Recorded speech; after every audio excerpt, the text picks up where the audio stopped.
No, no, no, no, no, no. We are not doing our normal process for this episode. Do you want to know why? Because Doctor Who The Eternity Clock for the PlayStation 3 is utterly broken.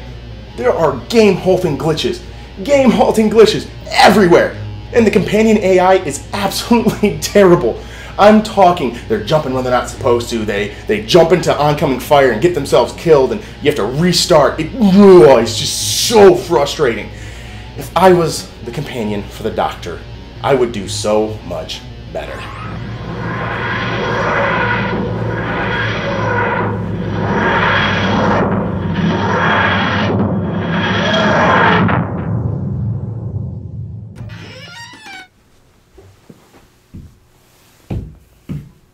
Well, that's not right. It's never very good at parallel parking. Oh. So, I hear you can be a pretty good companion? Yeah, I can be a great one. Well, all time and space is waiting. Are you ready? Yeah. Let's go!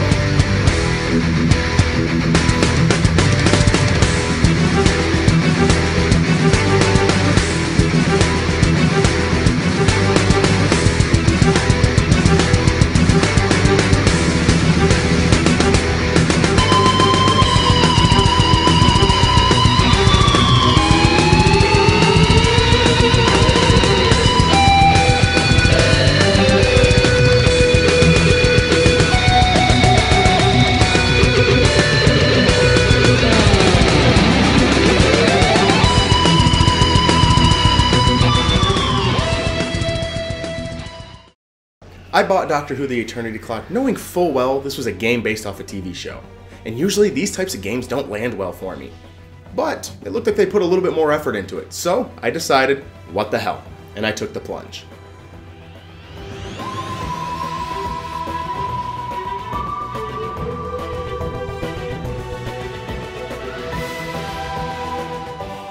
Doctor Who The Eternity Clock is a PlayStation 3 exclusive, available on the PlayStation Network for just $20, and I could not wait to start this game. The storyline of the game is that the TARDIS is stuck at the center of a time storm, and who else can save the day besides the Doctor and River Song?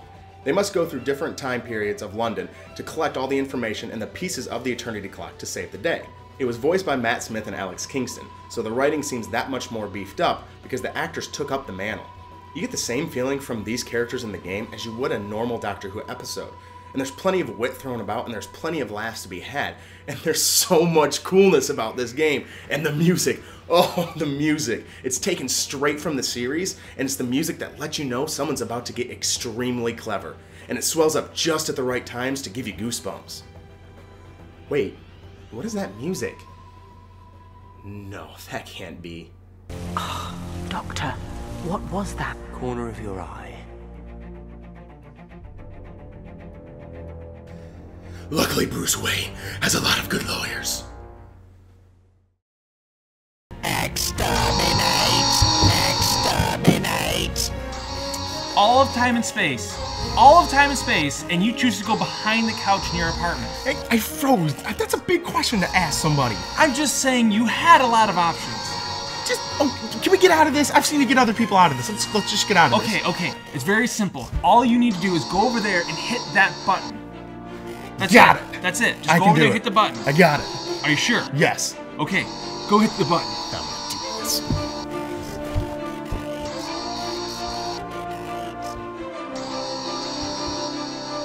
Just hit the button. Go around that thing. Just climb at that. Press it. You can reach. Just bend over. Press the button.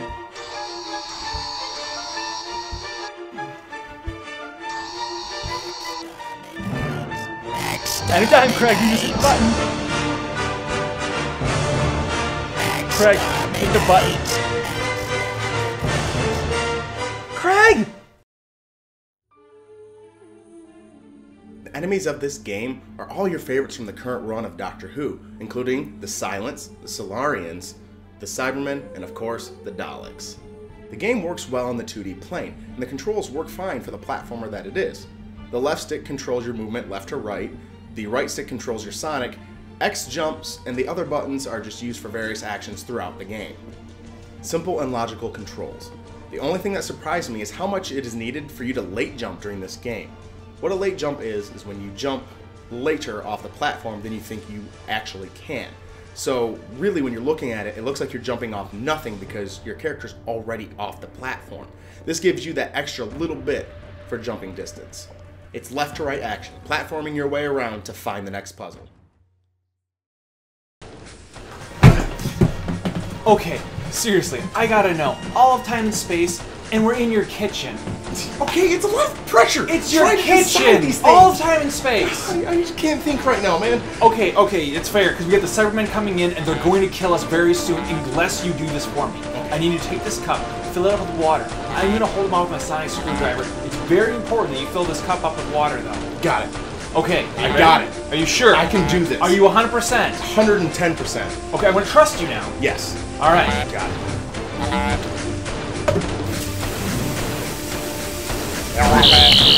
Craig? Got that water? Anytime, Craig. Now! Craig! Craig? Craig? In my mind, the puzzles were great, and they explained them very well. What they were perception filters, and you had to decode them to get past them. Now, I was on the hardest difficulty for this game, and I didn't play on the easier settings, but the puzzles were fun. They truly weren't that difficult. The first puzzle I ran into was a version of a slider puzzle. For those of you that played Assassin's Creed 2 and did some of Subject 16's puzzles, you've done this before. Sometimes you would just need to move the pieces that were out of order in a circular motion for about a minute straight, and it would eventually line up, letting you through. That was called Mind Map, and there are plenty of other minigame puzzles, such as Data Link, Sonic Screwdriver Lockpick, Pressure Lock, Rerouter, Circuit Switch, Core Overload, and Time Corridor. It kept the game as fresh as possible. Visually, the game does well enough, but they weren't stunning, and I wasn't expecting them to be. What really helped out was that Matt and Alex actually did motion capture for it as well, so it really helped to give that little bit of punch to the cinematics. Craig, this is very, very important. We are in grave trouble, but we can get out of this. All you need to do is look straight ahead at them and not blink. If we work together, we can get out of this, but we cannot blink and you cannot look away. If you blink for even a second, they will... Craig, you are running away from me. You have left me in a room with the weeping angels. My eyes are drying out rapidly, and the last thing I think about now, right before I die, is why I'm just in your dining room. You have all time and space available to you, and I'm going to die in your dining room. You're the worst companion ever, Craig.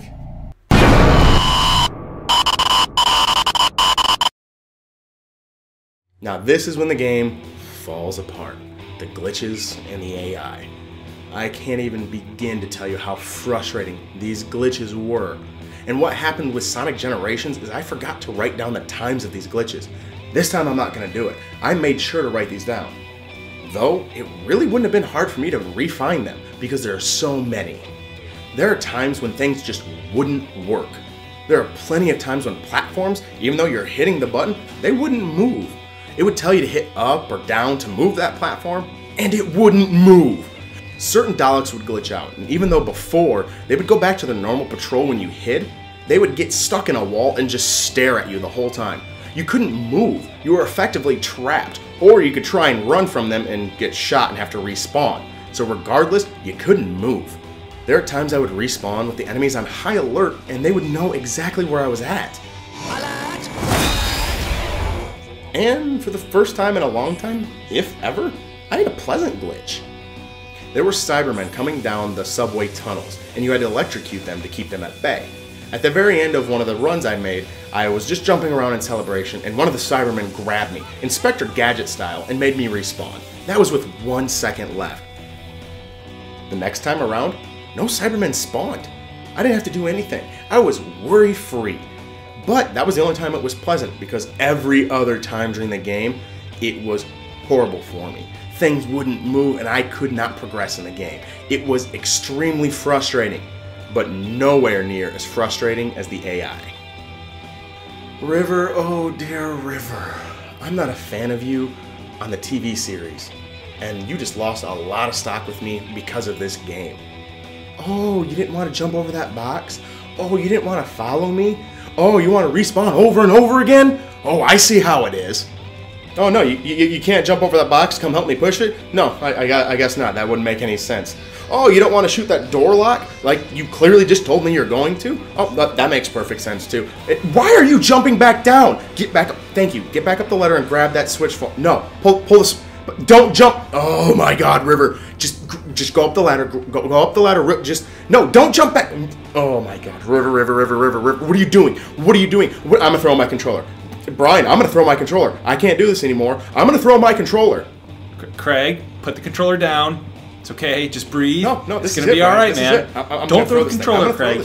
Seriously, don't throw the controller. I'm gonna throw. No, my God. I know you're mad. Oh, that's it. It's gonna get better. I'm doing it now. Just relax. I'm doing it now. You see this? Put the gun down, Craig. See this right here? Put the gun down. Think of the children, Craig. Oh my God, where did you get an orphan, Craig? Release the orphan. No, Craig. Craig, he's not going to be Bruce Wayne for you. No, Craig. No. I can't stand you, River. Your AI is terrible. I have to go fetch you to even progress the game. You are completely pointless.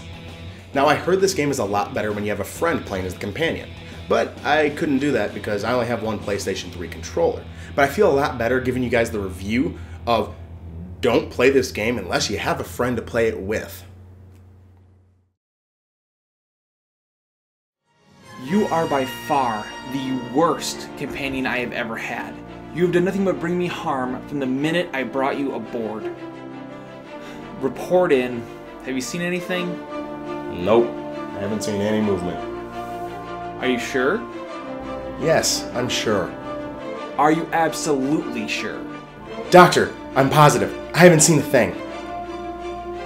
I need you to be 1000% sure on this. My life is depending on it. Have you seen anything, even a clue? No, Doctor, and I'm sick of this lack of trust. If there was a clue around here, I would have seen it. Okay, I'm going in. Silence, don't.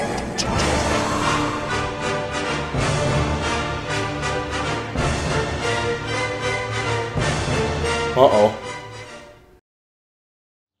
The joy this game brings does not outweigh the frustration from your companion AI or the frustration of not being able to finish platforming because you glitched the game somehow.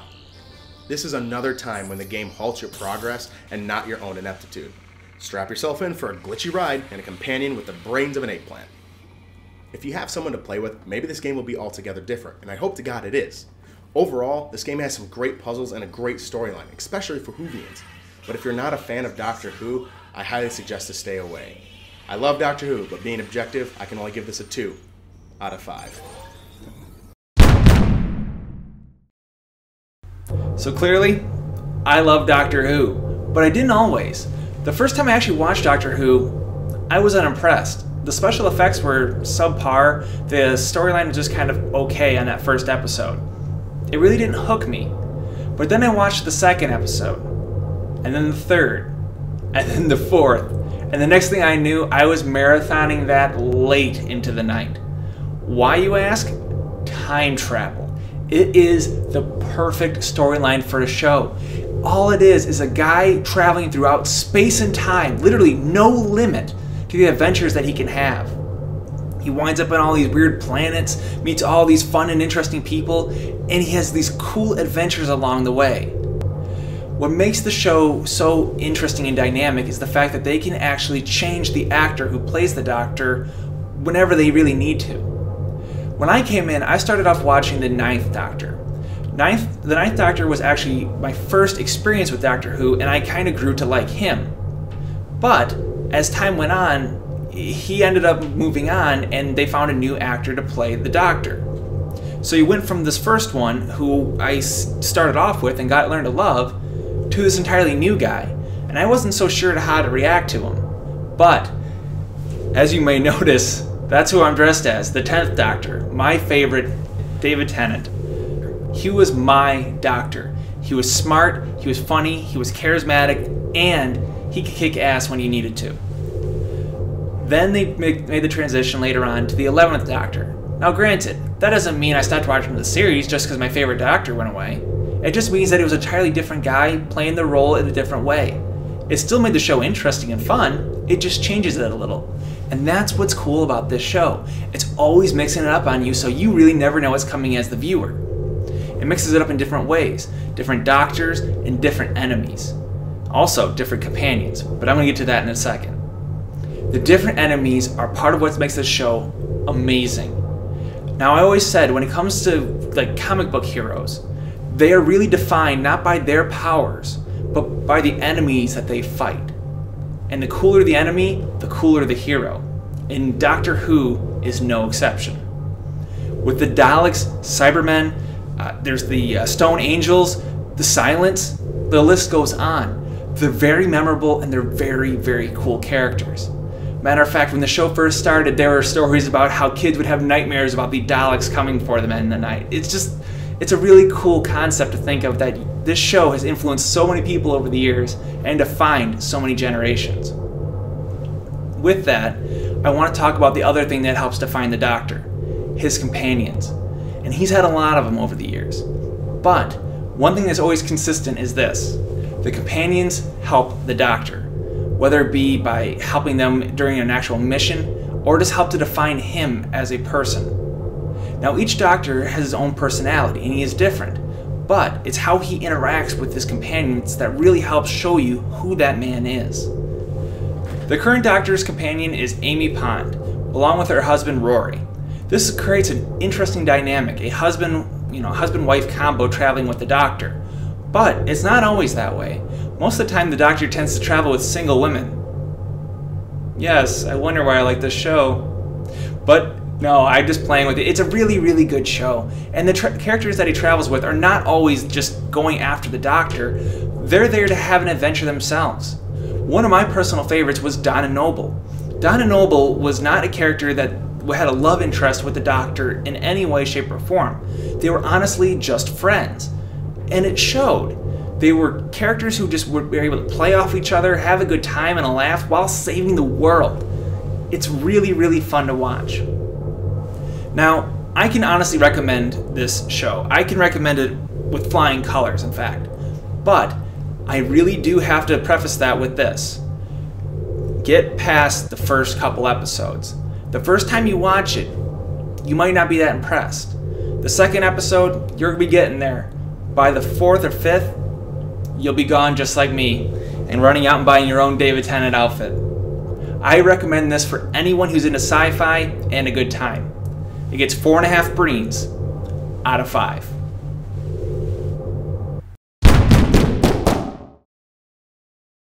Thanks for watching this week's 11th Moon Weekly. And we looked over some of your comments from last week's video. Yes, we did. And I actually have a few of them here. One is from the Dark Scythe. He says that he likes Pokemon Snap. That's actually a pretty good choice. I like that game too. And he also disagrees with me on the movie Speed, but you know, hey, you can't win them all, I guess.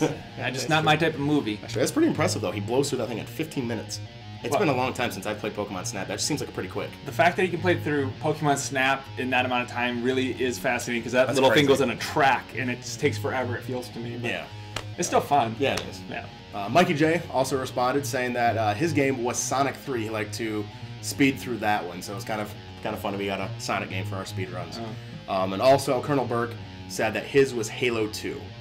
So thank you guys for responding with the question of the week. Yes, definitely. And this week's question of the week. This week's question of the week is going to be, if you had your very own TARDIS and you could go anywhere in time and space, where would you go? Now, we asked ourselves that question, actually, and Craig? I've got my answer.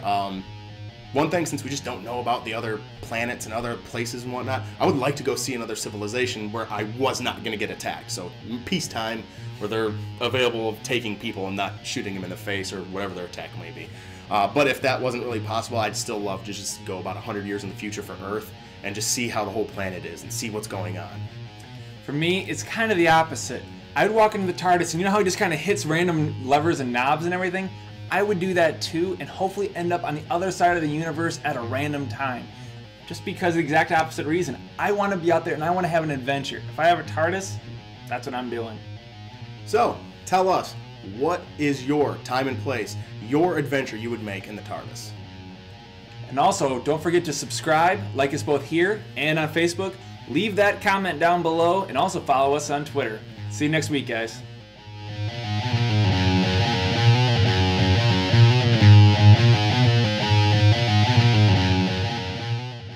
The dogs are going to come in and they're going to try to take you. And I'm not Liam Nielsen, so I can't save you this time. What I need you to do is go over there and hit that button.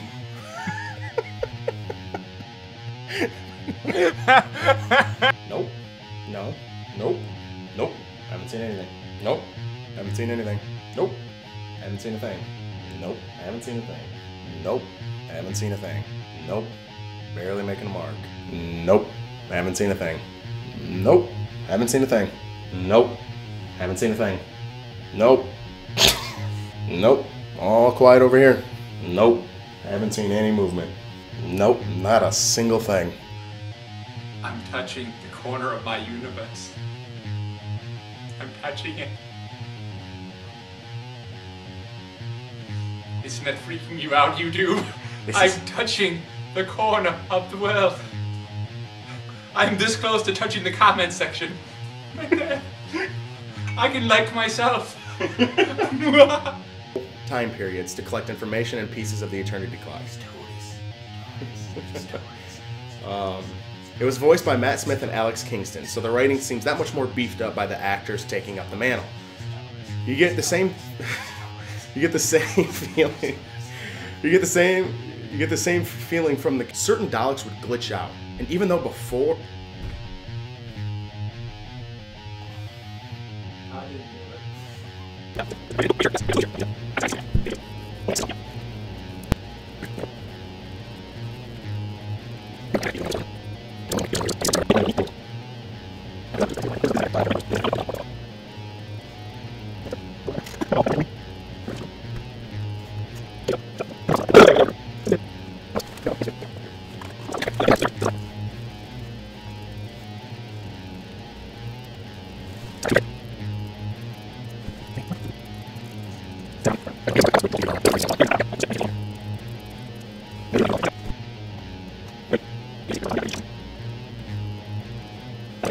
Luckily, Bruce Rain